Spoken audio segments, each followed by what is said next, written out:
Welcome to Rock and Recovery. Your host is me, Jay. Today I've got a special guest, also a host of a podcast, Noah May from Lethal Venom. How's it going, Noah? I'm doing good. How are you doing? I am doing great. And I'm just going to, thank you for taking the time out of your busy schedule and coming on my show. And I'm just going to let you jump in and just introduce yourself and we'll go from there. Well, thank you so much for having me on. I can't wait to talk with you today. For people that don't know who I am, as you said, Noah May. I'm from the Grace Hip, Alabama. Recently, about a year ago, graduated from Auburn University with a bachelor's degree in journalism, or have my BA in it. And I've been through some pretty traumatizing things in my lifetime to get to where I am today. It's not been an easy road to go on. Um, but yeah, I'm host of three podcasts actually, which I do focus mainly on Lethal Venom. That's kind of the one that's been doing really well with everyone else. So that's kind of a little summary of me in a kind of a nutshell. So tell me, what kind of things did you have to go through childhood and what made you decide to talk about them? So childhood for me was a little, I wouldn't say I had a pretty normal childhood, but it wasn't the stereotypical household situation I had. Um, my mom was sexually assaulted when she had me, and so my dad was really nowhere in the picture. And my mom tried the best she could to raise have a normal childhood for me. She didn't want anything to be out of the ordinary. She wanted it to kind of be neutral and all kind of no, just kind of normal for me. So childhood growing up wasn't necessarily as bad. It wasn't until about middle school when things started going downhill. I got bullied a lot when I first started middle school, fifth or sixth grade. Um, I started getting bullied a lot there, and then when I was 13, I got diagnosed with severe depression. I actually have a special form called clinical depression, and it's a form of depression that comes and goes in waves. So I can't really pinpoint when it's going to occur, when it's going to happen at all. So it just kind of comes and goes when it really wants to. Um, but I was going through a lot during that time. My grandmother had gotten diagnosed with Alzheimer's and dementia at the time, and so her health was kind of going downhill a lot. Her just mental state was not there at all. And so when she got sick, it really put a damper on things for me. And then I really went rebellious. I had a really bad pornography addiction at the time. I found what pornography was, and it was just essentially like a big slap to the face a little bit. My grades slacked a lot during that time. I wasn't really focused on school really much anymore, and it was just it was a dark time. I ended up kind of getting over the depression spell a little bit, but since then I've had off and on signs of depression. So when you start, is there ever a sign that you're going to start going into a manic episode or depressive episode? And are you aware of them now, or Yeah, I have certain points of the year where I do have to be a little cognizant of it. Um, January through about April is usually the time when I'm depressed the most because of just how everything in my life has turned out. A lot of the bad things in my life always have happened at the beginning of the year for some reason. So from January to April for the past few years, I've had something traumatic happen or something major happen where it triggers my depression to come back. Um, there's sometimes I can catch it and sometimes I can't. It just really depends on how severe it gets and what kind of predicament I'm in. so? I know you talked about earlier. Just you mentioned a porn addiction. How hard was that to overcome and get through? It It wasn't really hard to overcome, really. But trying to compared to how I was then to now, it was so much worse. Trying to stop it was a little challenging for me, but as life kind of went on, school started getting in the way. I kind of started focusing a lot on myself, so the addiction kind of went down, which I still watched it at the time because, 13, 14 as high schoolers, I feel like Yeah, every guy at that time probably. that's like a rite of passage. Right. So it was kind of like every guy at that age starts watching it. So, I mean, it wasn't uncommon for me to be watching it, but I knew that it wasn't right for me to be watching it at all. But at the same time, I thought, I don't, everyone's doing it. So I was like, I don't really care. Um, yeah, trying to, it got to the point where if I couldn't watch a video before I did anything, I would get really mad. There was one point where I was wanting to do homework, and didn't have good internet at the time. The internet provider we had was kind of crappy and was really run down. So of course everything ran slow as Christmas, and so I would Slow as get really Christmas. I like mad. that. I would get so mad because I couldn't watch anything. It was just like an addiction of like, okay, I gotta do it. It's like, okay, it's gonna be like last cigarette before I do anything, and then it goes down, goes down, goes down. So I was just like, I was like, I don't, at this point, I don't really care anymore. I was like, so I knew then I had the problem. I thought, okay, I'm getting like a huge bad addiction to it.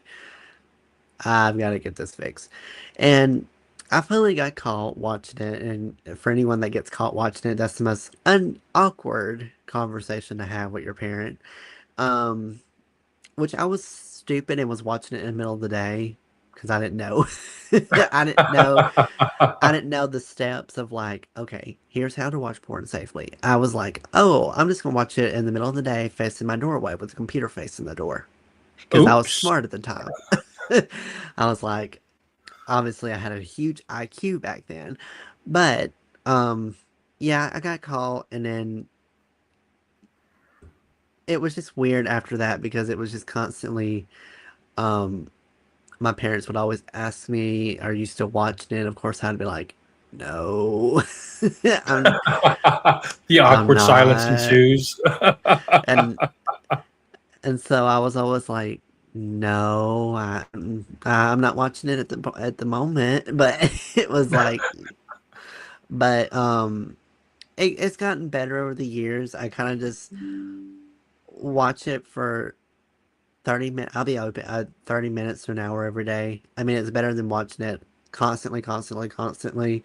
I have so much stuff to do now where during the day it's like, ugh, I don't even think about it during the day.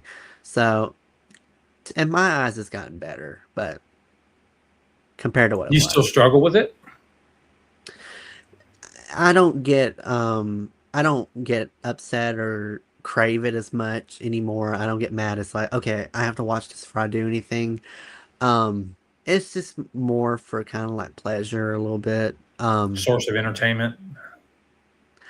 Well, at first it was when I first started, it was just pure entertainment because it was stuff that I'd never seen before. My parents Ah, always were like, kind of kept me away from that. And even in school, people didn't really talk about it. So everything I was seeing was just eye candy to me. It was just like, I've never seen this before. It was just interesting.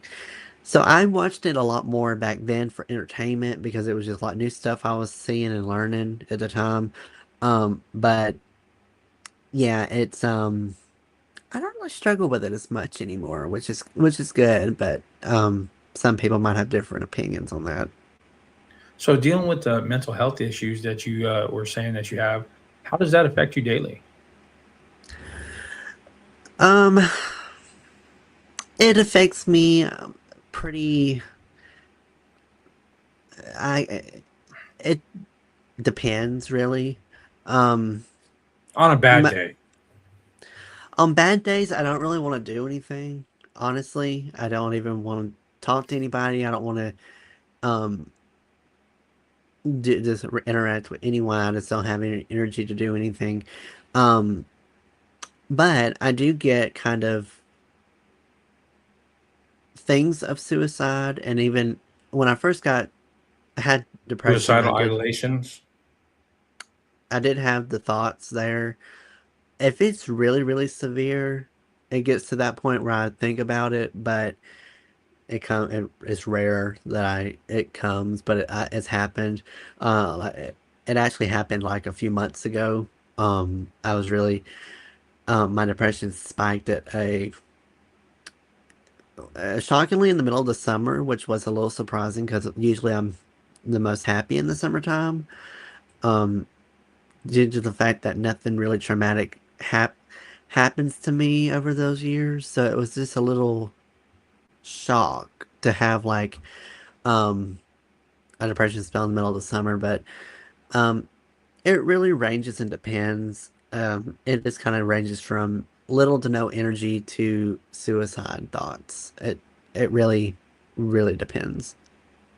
What do you do with to help you get out of those spells or episodes? The thing that's helped me the most was music. 100% music helps me a lot. Um, I started listening to music, I think around 2014, 2015 was when I started listening to music and was starting to learn a lot of songs and everything. Um, that was just a huge way for me to finally be able to um, cope with it and kind of really get a sense of escape. Other methods I've tried from therapy have been I have had people try to get me to do breathing techniques because I also suffer from anxiety as well. Um, that was always something that I struggled with deeply was anxiety too, and the whole anxiety thing has a whole story in and of itself. And we can get to that here in a little bit, but music was always number one for me. I always was like, it was just always my way of getting through stuff. So, talk about anxiety a little bit. Do you have anxiety a lot? Luckily, it's not as severe as it used to be, but it definitely was really severe. When I was in high school, it was my senior year, and this was kind of a month before things shut down for the pandemic. Um, I remember I started waking up and having these really bad nausea spells to the point where I would vomit a lot and severely.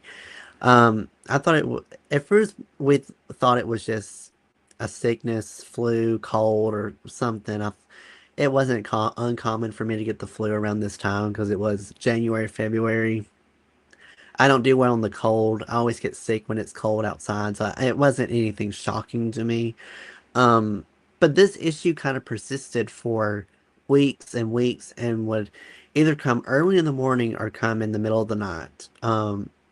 I could wake up at 1, 2 a.m. in the morning and have this severe nausea spell to the point where I would puke, and it would happen in the morning as well.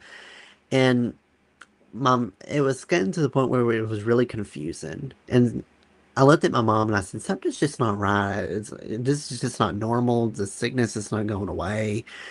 And she said, do you think it's your depression? And I said, well, I've never had nausea as my depression symptom. That's never been like a problem I had in the past. Um, so she said, do you think we should go to the doctor? And I said, yeah, because it got to the point where I didn't want to go to school at all. I would stay home all day because it was just so bad.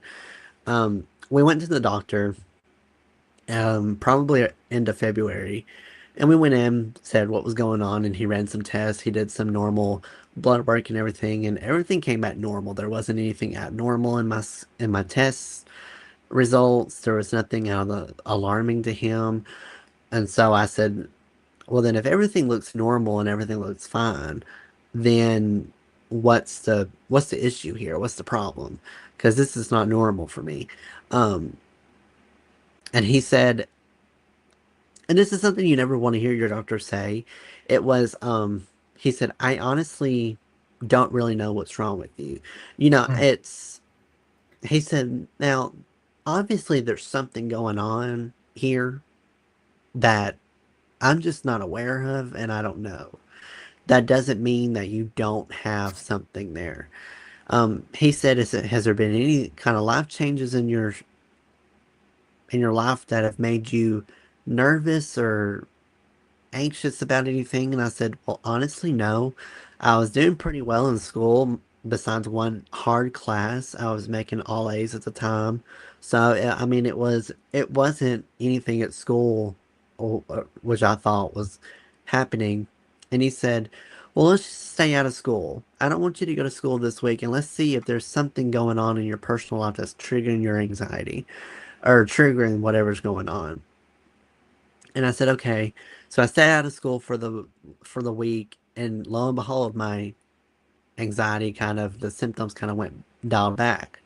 So we went back the following week for a checkup, and he actually did come back and say, I did some more research, and it ends up you have anxiety, and it was kind of a gut punch because at that point I had been dealing with depression for 4 years. It was an ongoing battle off and on for 4 years. So just to have another thing on top of everything that I had going on, just as another layer, was just dragged for me. Did it Um, almost trigger a depressive episode? And do those it fight did. each other? You know, does the anxiety and depression fight each other?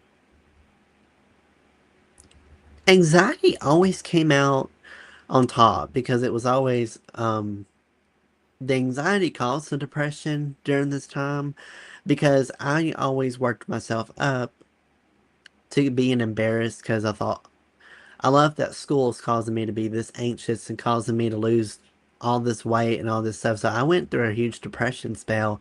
If I didn't have anxiety, my depression would not have been as bad as it was. Um, it was just one. I don't. It was just such a weird thing.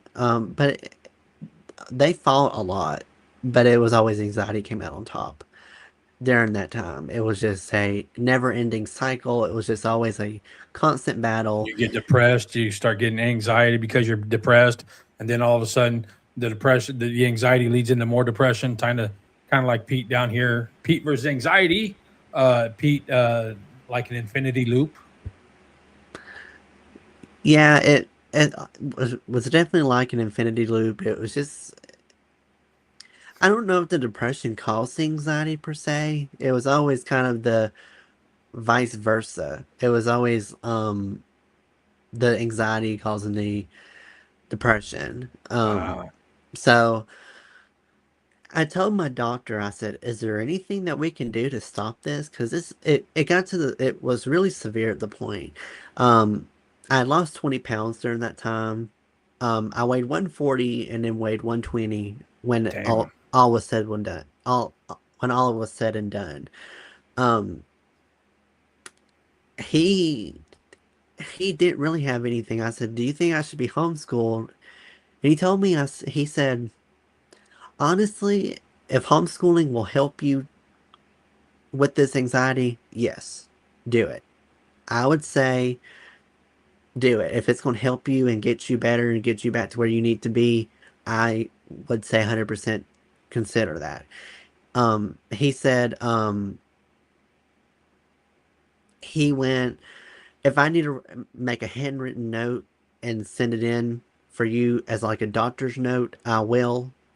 My doctor at the time he was really on board. He was like, I'll help you any way I can. I'll get you the help you need. I'll get you the help that we need for you to get better with this. Um, I was like,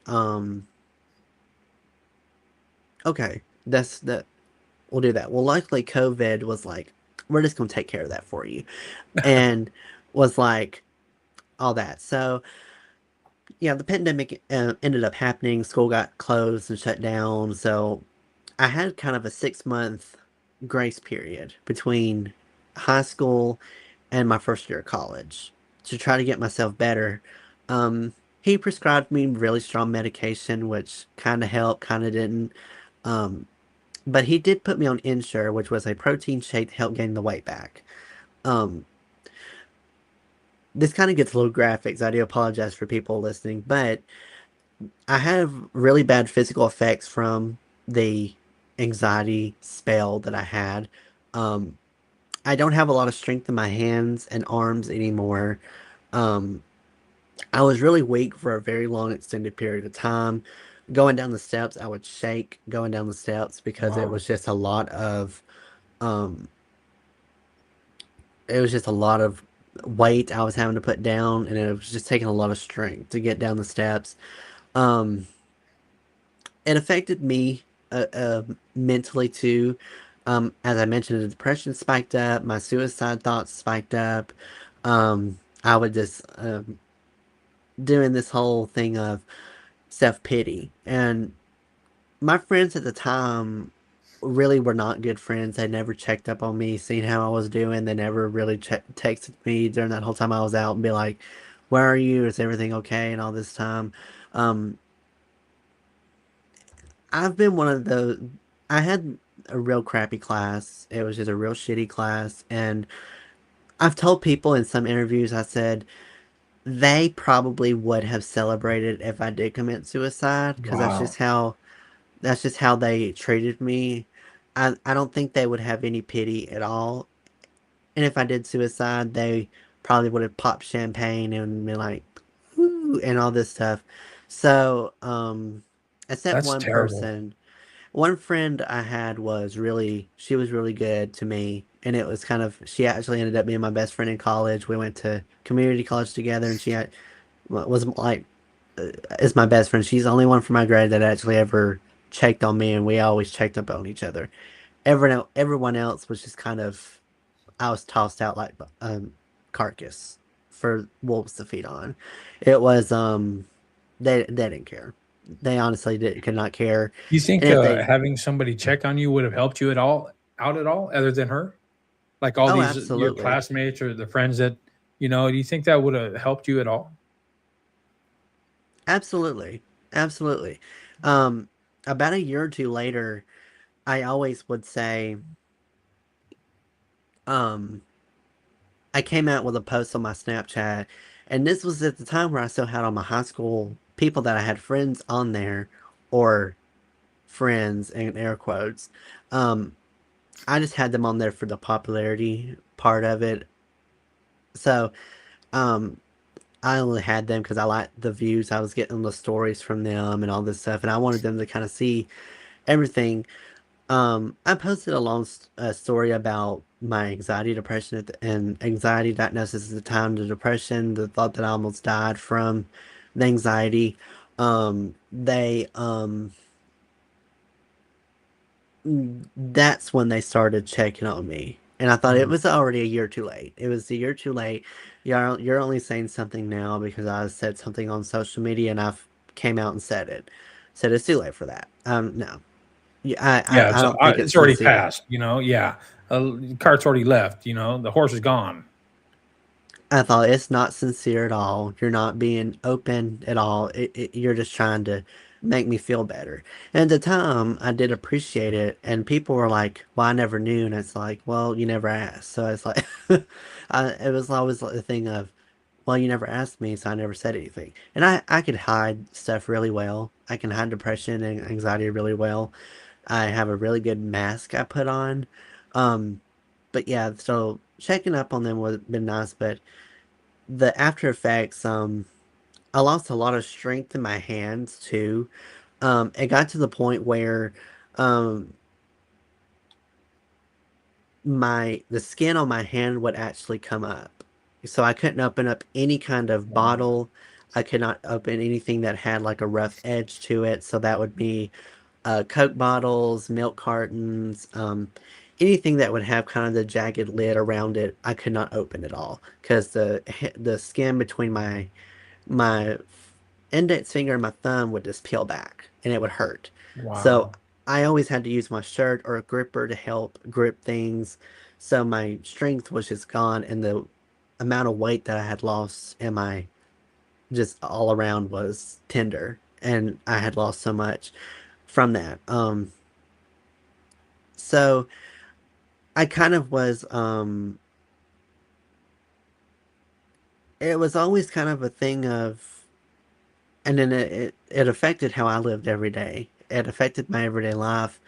Anything would make me anxious or nervous. Um, Going to the store that I had been to since I was a toddler made me nervous. Going down the road 5 minutes to the gas station would. Going out to my great grandmother's house would make me nervous. I mean, any little thing that you could think of would make me nervous. And then if after I got used to going there for a while and then something changed where I'd have to go somewhere new, it would trigger my anxiety. And this was a battle off and on for 2 years. It was just an ever going battle. And then I actually ended up getting sick with COVID. So I had COVID for 6 months. I actually had the long-term COVID, and I had no sense of smell or taste. My senses for those two things went away. Um, I didn't have the fever or the achiness that most people got. I was always the oddball in anything. Anything that I get, I'm always the odd person out. Like anything. It could be um when I first got diagnosed with anxiety, I thought anxiety related to tightness in your chest and you couldn't breathe. And then he was like, that's normally what happens, but there are some cases. And I thought, okay, well, like to be the minority here. And so I was like, okay. And it's the same thing. Like I used to get nosebleeds all the time. And most people have their nosebleeds come up here, their nose. Mine always come out down at the bottom. And he was like, it's extremely rare. And I thought, part of the minority here. So I'm always 0.1%. I always make up that 0.1% of the crowd. Um, so it's something I always joke about. It was just like, I always have to be in the minority. But yeah, so I had the long-term thing for COVID. Um, of course, depression spiked, my suicide thoughts spiked, and the anxiety didn't help it at all. I actually ended up stopped eating too. So a lot of the things that I had gained reversed and kind of was like a setback. Uh, to me, it was kind of like my own personal thing of a relapse. Um, I lost all the weight I had gained again. My strength declined. My energy to do anything was diminished. I mean, it everything that I had worked hard for the 6 months, just it was like a huge slap to the face of like it was pointless. Right. Did that go back into a depressive state because now you're thinking that? Hmm. It most certainly did. My depression really spiked during that time. It was just something else to really be worried about. 2020, I think for everyone was not the best year for anyone. I think everyone went through something traumatic or something that just made them not happy at one point or another, whether it was something personally going on, the pandemic did, something just a recurring thing. I think everyone suffered during that time. Um, so my depression really was bad during that whole process. You would have thought, not being able to go anywhere with COVID, would have helped the anxiety aspect of it. Did it at all?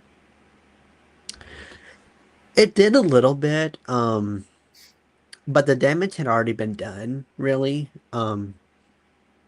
Once we were able to start, and we would go to some places too during COVID, which of course we masked up and everything, but it, the damage had already been done, and I was kind of in that weird mindset of it all. So it was just kind of a weird thing. I can't really explain to you what it was like or um why it would have triggered it so much. It was really weird. Um, it wasn't until about before I went to Auburn that I had a breakthrough. I got on some really good medication and it was just like a snap finger and everything was back to normal. I mean, anything. I I kind of got a sense of normalcy a little bit during that time. Um, I actually thought, my old life is back. I thought I can travel now. I can go to places and not be nervous at all. I mean, it was an actual godsend that I got on this medicine, and it was just. I thought, where were you 2 years ago when I needed it the most?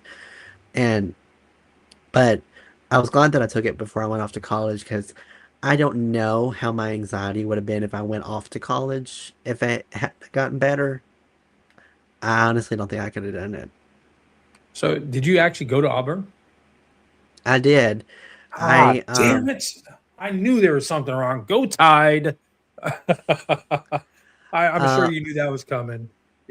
But no, what y'all I actually like both Alabama teams. well, they beat us at the Iron Bowl, which our team was shit. But I can say that because I'm an alum. But and I don't go down there anymore. But yeah, I went down there.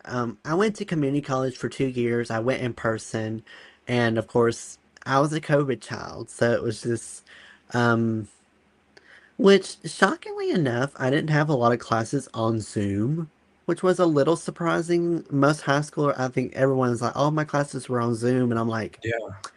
I don't know what classes y'all are taking, but I mean, I had some over Zoom. Rarely did I ever have like a Zoom meeting or have to get on a Zoom call. It was always this virtual work, and if you ever needed anything, you just contacted them, and or it was in person. Um, so I went there for 2 years and then transferred and went to Auburn for 2.5 years. And if I hadn't gotten on the medication, I don't know how I would have done off at college. I don't even know if I would have really been if I would have gone because I wouldn't have known how I would have been. When I moved down there, it was my first time moving away from family. It was her first time moving out of my home in 20 years. So to have to battle anxiety as well as living on my own for the first time and living with strangers, I don't know how I don't know how all my anxiety would have done that. I think I And probably then would the have ended up major in the you went hospital. into also broadcast journalism. I would think that would be not very conducive to anxiety. Uh, I mean, Yeah. Um, I signed up for journalism before I got into college and before my anxiety started. Um, okay. but that was a question that I had. My mom was every parent usually is supportive. She was not really as supportive with journalism at first. She is 100% supportive now. But at first she was like, "Are you She was worried sure?" about you. She was like, "Are you sure you want to go into this field?" And I said, "Yes, I want to go in this field. I want to do this. That's what I want to do." And she said, "Okay." And it was just like yeah, It's like, okay. bless your little heart type of okay. Yeah, literally was what it was. So, but she was supportive. She was with me every step of the way.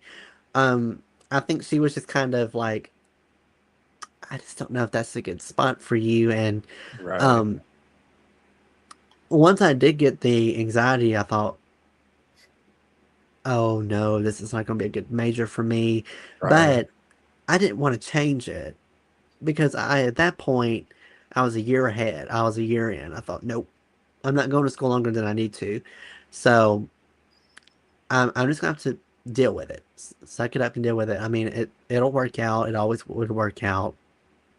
So, it actually ended up working out. But after I graduated, she started telling me that, um, you know, this is something that I feared of is that you're going to have a hard time finding a field in journalism. And she said, this is what I tried telling you from the beginning. So it wasn't that she wasn't going to be supportive. She just knew it was going to be a difficult or hard. I was going to have a really hard time finding a good career in what I wanted to do. Right. Because most careers in journalism now want you to have experience. They want you to have a good resume. They want you to have a lot of work experience down on your back, on your belt. And I didn't have any of that. So it, I tried for months and months and months to try to find a job, and it was just cement. I just was always getting stuck in cement, never could get out of it. And that was the point and moment I realized I made a mistake. I made a mistake because I can't find anything. Writing, TV, radio, Yeah. nothing. And so, but luckily, podcasting kind of has saved that for me. Um, Podcasting for me has been a way for me to really showcase my journalism skills. I've conducted over 200 interviews so far since I've started Wow. the podcast back in February.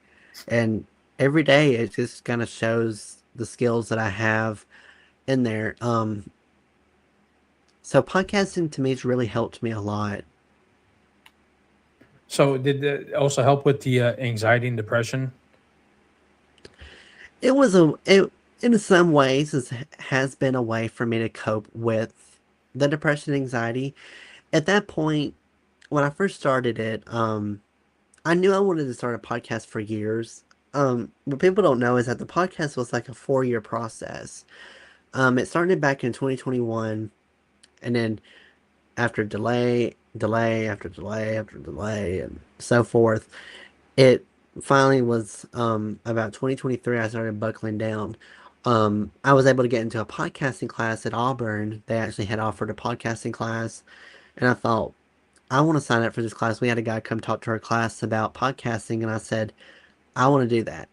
That was a sign. I thought that was a sign. So was able to get into it, and it started progressing a little bit more. And then 2024 rolled around, and I wanted it to come out the first of that year. Well, then school happened again, and it got pushed back to that this year. So it would have been January 2025. Um, After I graduated, I was able to really focus on the podcast because for the first time, I didn't have to worry about schoolwork. I didn't have to worry about classes. I really could focus and put all this time in there. Um, I launched the show back in November of last year. I think I posted like a teaser for it then, but I don't think I started posting episodes until February of this year. And since then, it's been going strong.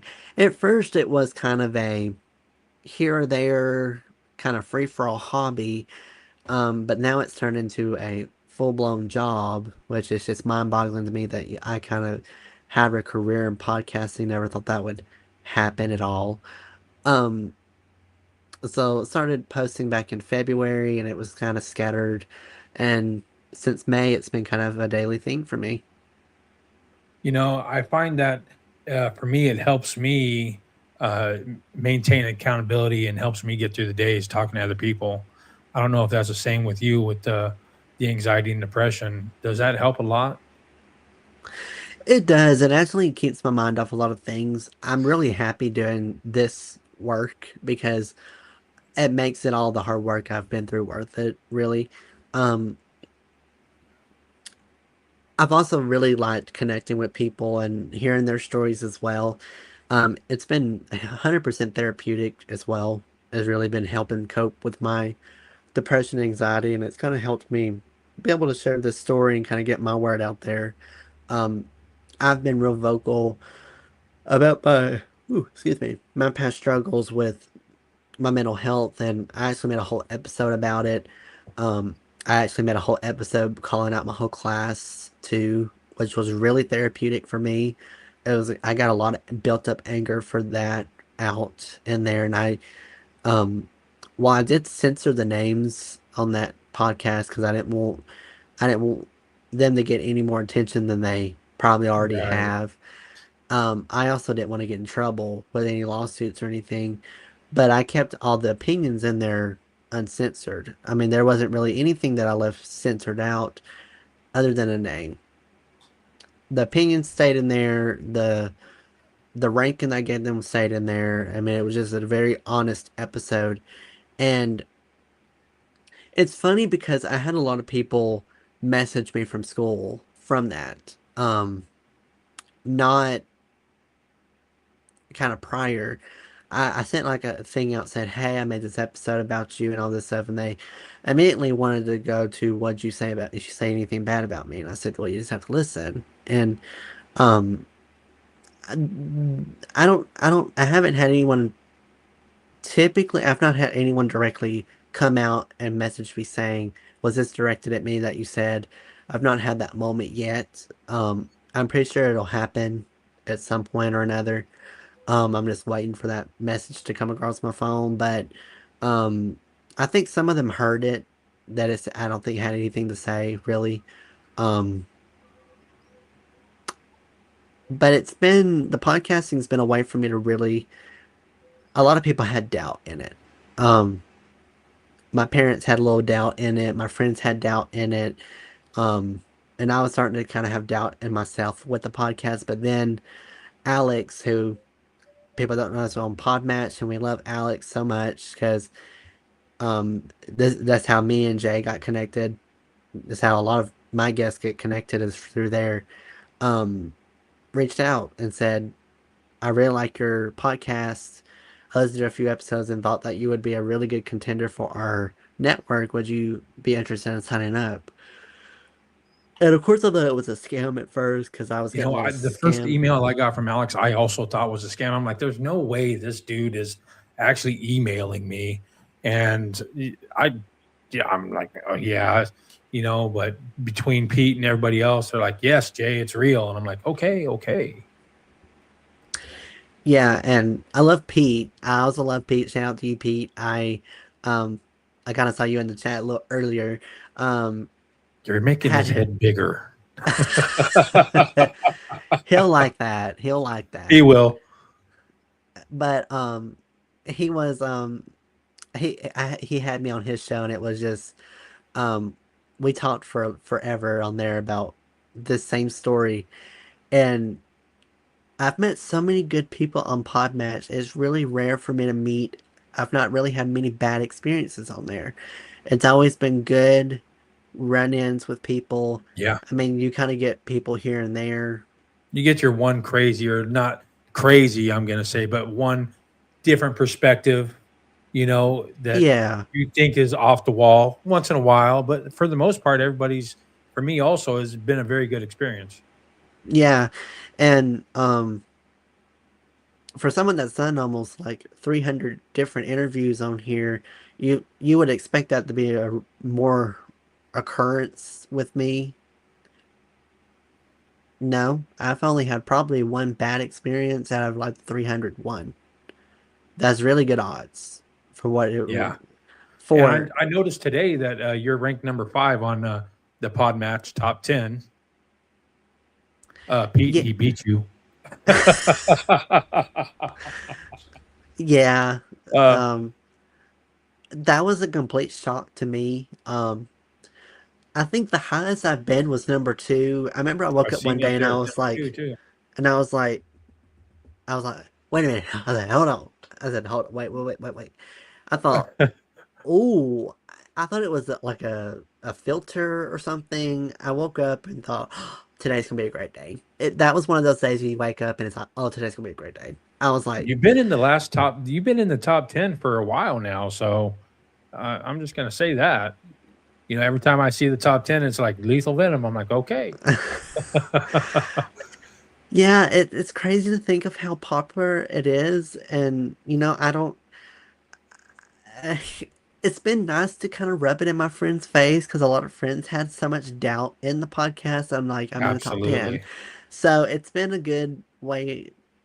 And I don't really brag or gloat or anything like that. But this is one of those things where I'm real proud of. I'm really so proud of the podcast and really of how proud it's really taken off. And um, I've met so many amazing connections on here that I'll have forever good Same. connections with, and so it's just a really good knit. We have to really give a huge shout out to Alex. He's got such a great company, great network, He does. hardworking. he's just one he's one hell of a guy. I mean, Are that you going to is, be in Jacksonville on the 10th? They're doing some kind of podcast or convention, something or other on the 10th. I wish I was. I really do wish I was. No, I didn't know about it till like a month ago. Um, I'm supposed to go up there and meet Mr. Whiskey. Finally. oh, I love Mr. Whiskey too. Me I was too. Me and him are like close. He's helped me with a lot of stuff, and um yeah, he's one that I want to meet a lot of my guests too. I want to find Um out his real name. I know it's not Whiskey. I know. I don't know. I don't know if Pete's still in here. Pete, if you know, He's drop not. his name. Damn. I've been like, if he knows, I'm gonna drop his name. No, he's a really good guy. We have a really good friendship, and we've wanted to meet up because we don't necessarily live that far away. And he kind of No, comes he up lives this like way. a little in Georgia, so it's Yeah. really not far from me either. I live down in Florida, you know.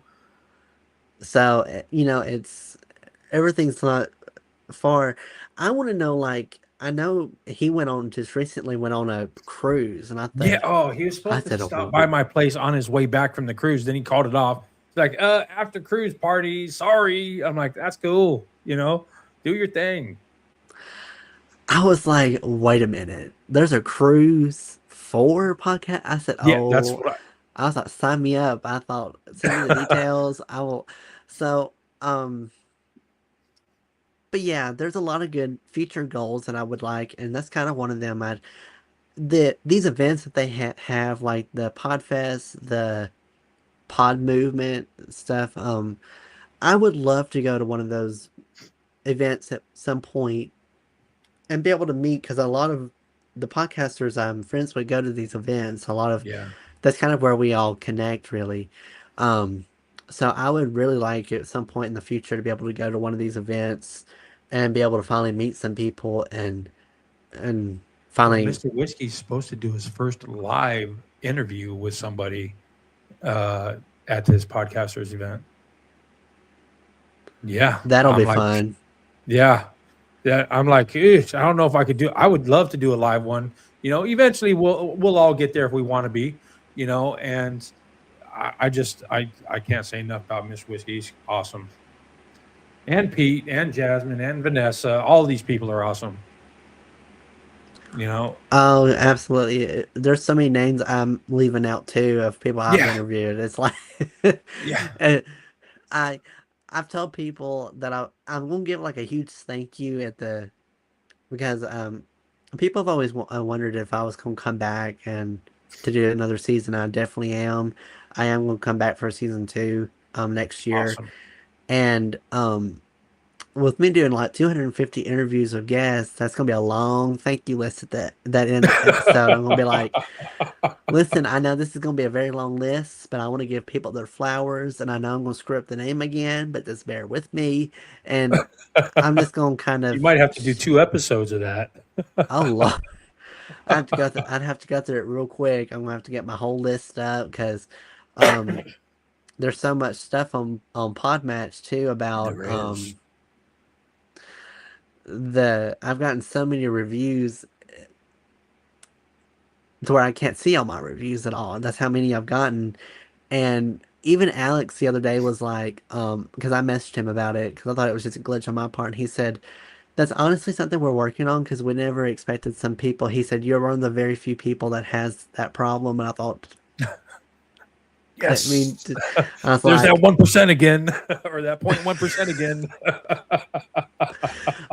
well, kind of my next goal would be to hit number one as You're going to hit it, no doubt. I I believe that. don't I don't know. Daniel, Book 101 Oh, review. I've got to get Daniel off that leaderboard. I love, that's but going to be hard. I love Daniel. We don't talk much, but he was my first podcast I was a guest on. He was the very Really. first podcast was a guest on. So, Pete was I mine. Pete was my very first person. He's like, Jay, you need to do podcasting. I'm like, nah, I don't like talking to people. He's like, you'd be great at it. I'm like, no, no, no, no. And he's like, no, you're just gonna do it. I'm like, okay.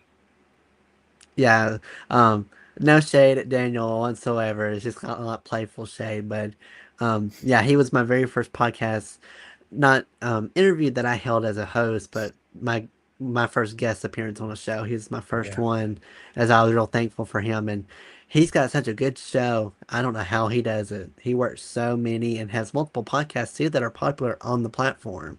I'm Wow. like, I'm I like, don't know oh, I how don't know. people do more than one. Honestly, I think one is. I mean, well, I never mind because I've got it in the works to do a couple others too. So I guess there's that. So I understand it now. Yeah.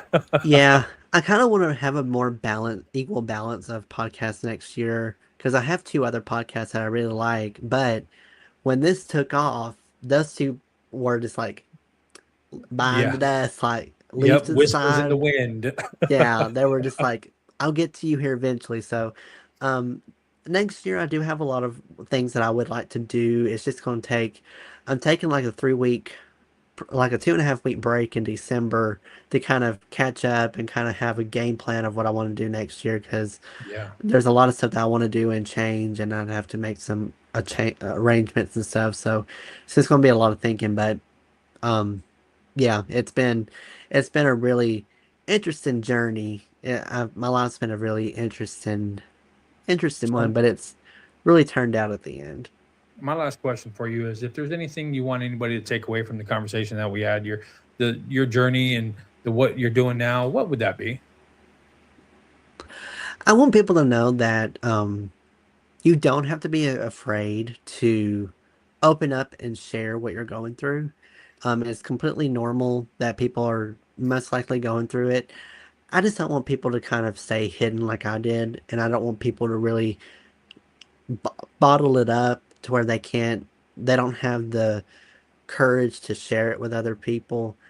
I kind of want people to be able to be themselves and be able to open up and not be judged like how I was. If we have more people like that are more, they do more listening than judging, I think a lot of more people would speak up about mental health and they would be less worried about having to work, and they would be less worried about what people think about it and everything else. I would agree with you 100%. The more uh, we make it not so stigmatic and hidden, the more we bring awareness to all of it. You know, I think the better off the world would be. Absolutely. Well, Noah, I'm going to say thank you for coming on my little podcast. Compared to number five, I had number five on my show. Yes, at one point in time, he was number two. But I appreciate you coming on the show and taking time out of your day and your podcast and everything that you've got going on just to talk to us here. Well, Jay, I appreciate you for having me on and putting this. It's people like you that really make people really be themselves and really have the chance to open up. So I do appreciate you for giving me the platform, and I love the podcast. Thank you so much. And until the next time, y'all keep rocking your recovery. I'm out. I'm Jay. Over there's Noah. And we're out. See you guys. Go check out his podcast. It's Lethal Venom. He's awesome.